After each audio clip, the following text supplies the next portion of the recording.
So I couldn't find a lawyer. So I said, I'm going to do it myself. Let me stop you there. Why couldn't you find a lawyer? That's one question I have to ask. Great question. In Massachusetts, the Secretary of State, you know what his nickname is? I don't want to make a joke. The Prince of Darkness. His name is Billy Galvin. And the story goes, everyone's afraid of this guy. Okay. And you have to understand the legal community doesn't want to take on government in many ways in their own state. You know, Massachusetts may file something in because they have to do deal making, right? And that's what you really start waking up to. All right. So I couldn't find any lawyers. So I had to study case law, and I wrote my first brief, and I wrote my lawsuit, and I also asked for a preliminary injunction hearing. Those people don't know what a PI hearing is. It's a higher threshold to get a PI hearing than even to get the lawsuit hearing. Because a PI hearing, you're telling that you have to convince the judge, this is an emergency. I need color of right, balance of probabilities, irreparable harm. And I'm a Canadian lawyer. It's a preliminary injunction. You have different types, but it's an urgent stopping of the harm. Exactly. And the threshold is high. Yeah. So you ask for a temporary restraining order, etc. So anyway, I filed that, and we got very lucky. The judge decided to take this case on. Okay. So I go into court on October 30th, 2020. 2 weeks before that, I written to Tucker Carlson. I said, Tucker, I'm suing the government. This is a very important case. I was thrown off Twitter. I didn't know about the backdoor portal, none of that. Okay. But substantively, the case was still significant. And I've communicated with them before. Okay. So we go into court on October 30th, 2020. It's me against 3 Harvard trained lawyers, the Secretary of State's attorney, and their social media director. I also want to let people know that we invite everyone to come to an orientation. Every Thursdays at 11 a.m. and 8 p.m., I host an open house. Lots of great people show up. You have a lot of chance to meet people from all over the world. Every Thursdays, we do a open house. Anyone's invited. You can just RSVP at vashiva.com/orientation. We have people all over the world come in, and we discuss how we actually build a movement to end the nonsense that's going on. If you think, oh my God, the world's going to hell, I'm so confused, you'll get very inspired at seeing there's a lot of people who are coming to our movement for truth, freedom, and health. Please join us there. And it's done on Zoom, right? COVID was occurring. And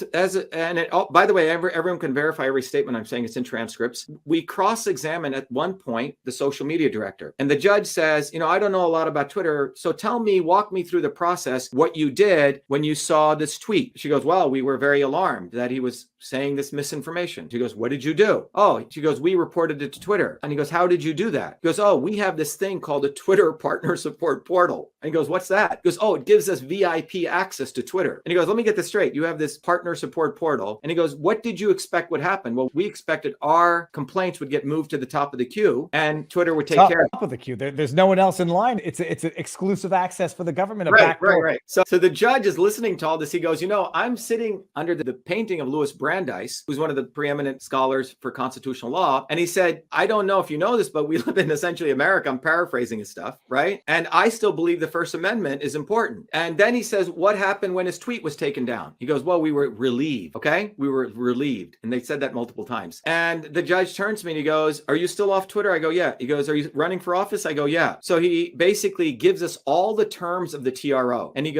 orders the Secretary of State, you will no longer contact Twitter. If you have any problems with Dr. Shiva between now and the end of the election, you will tweet against his tweet. Did you, TRO, for those who may have temporary restraining order, did he issued this verbally? Did he issue a written? It's written. You can see it on the website. The orders are there. So that's October 30th. So we've discovered that the government has a backdoor portal into Twitter. How long is that TRO to remain in effect for? Up until election day ends, November 4th. Okay. All right. The entire event here was that the judge basically said, if you have a problem with this speech between now and then, you counter bad speech with your own speech, right? He goes, did you ever think about doing that? Oh, no, we never come to our mind to do that, because government also has First Amendment rights, right? But they cannot contact someone to subjugate their speech, which is that'll be on the merits as to whether or not, on the temporary restraining order, prima facie, and then let it be determined on the merits. Right. But you're suing the government and not Twitter. So it's not as though you're saying you stop contacting Twitter, not tell Twitter to put me back on. Yeah, no. So we weren't asking for that. We were suing government in their personal capacity for interfering, right? For essentially violating the First Amendment. It was state action. That's what we were arguing. Did the order get you back on Twitter, or were you? No, because the judge said you will not communicate with them, right? Yeah. Because we thought Twitter was going to put me on imminently, right? What ends up happening is I don't get put back on Twitter until November 4th. Okay. After the election's over. So I lose 36 days. You have to understand, I raised Twitter was my platform. David, if anyone goes and looks at my tweets, I would do a tweet, even though I only had about 250,000 followers, which is pretty good. I would get 30,000 retweets. I had massive engagement. All right. Others have 3 million followers and they do a tweet, they get 5 retweets. Yeah, but look, Dr. Shiva, I'm going to tell you this, like that smashing victory is Pyrrhic. I mean, so he says, okay, government, don't talk to Twitter while he's still off the platform. It makes you feel good and it doesn't do anything to resolve the problem. Exactly. Right. But the issue was the notice that I had gotten from Twitter was that you were suspended, right? You're going to be back on at some point in 7 days, but it didn't happen. You say? Mm-hmm. So the bottom line is I don't get put on, literally I get put back on Twitter on November 4th after the election's over. All right. So I'm back on Twitter now. Between November 4th to February 1st, I'm tweeting about every subject you can think about. You know, my position on vaccines, my position on Fauci, On February 1st, everyone's saying, Dr. Shiva, remember, that was a PI hearing. What's going on with your lawsuit? So I give a synopsis of my lawsuit. I give an analysis of the backdoor portal we discovered. And I once again share those 4 emails mentioning Tassinari, the keyword Tassinari, who's a woman who threw me off, contacted Twitter, who was presenting herself as just some lowly lawyer at Twitter. All right. I mean, at the Secretary of State. Boom. I'm thrown off within 17 minutes of putting out that tweet. It's a very important number to remember, 17 minutes. All right. I did the tweet. I think it was 43 p.m. At 10 p.m. I'm off. And this time permanently. Okay. Monday morning, I go back into federal court. I said, Your Honor, they violated, the spirit of your order. Right. And I argued that when they had notified me on that first suspension to Twitter, the wheels were in motion. I was on their radar, and especially if I use the word Tassinari in those emails, because, all the AI bots can. No, you post an image that's on the blacklist, and then by the time they scan it, they'll nuke you. So anyway, so I go back into court and the judge is upset and he goes, this time for me to give you full restitution, I need you to bring Twitter into the courtroom. Absolutely, because he's going to issue an order that directs conclusions against a party that's not there to have made representation. Exactly. So you have to go and plead them. Okay. Yes, otherwise they could get away, and there's some interesting areas of law there. Yeah. I had to prove, certain things called the Blum test, and I had to learn a lot of case law. By the way, in the first lawsuit, in the first part in the TRO, I successfully analyzed the Blum test, which has to do with state action. Mm-hmm. And the district attorney is a Harvard-trained guy. He was fumbling around, and it's very funny to watch. And it was a good pat on my back. The judge says, he goes, this guy isn't a lawyer, and he has argued the Blum test perfectly, and you haven't done anything. He goes, did you even prepare for any of this? So anyway, the judge says you need to bring Twitter into court. Okay. Mm-hmm. So that means I have to amend my second complaint, which I sent you, that second amended complaint. He gave me the opportunity to amend the complaint, add everything in, why I should bring Twitter into the case. Because now we're adding not only the Secretary of State, not only, by the way, we discovered there was an organization called the National Association of State Election Directors, NASED, which came out in that TRO hearing, who had also contacted Twitter to throw me off. NASED is a nonprofit who represents all state election directors. A nonprofit. Oh, yes. Okay. Yeah.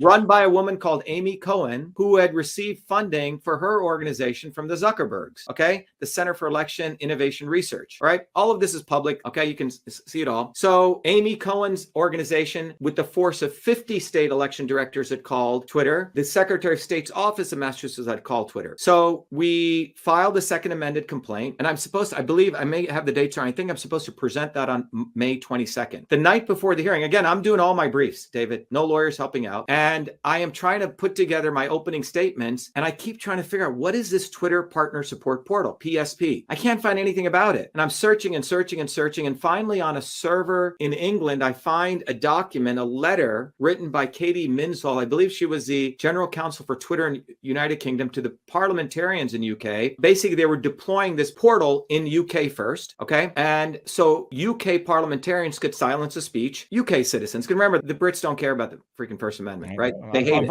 I'm from Canada. It's much less robust, and we're very similar. Well, Prince Harry calls it bonkers, right? So, and then I was able to find that this document later led to a set of playbooks. And by the way, people go to winbackfreedom.com. They can see and we were building the site since 2020, putting everything up. We find 4 playbooks. So this is where I just need to stop it. Where do you find them? I've been watching a lot of interviews of you.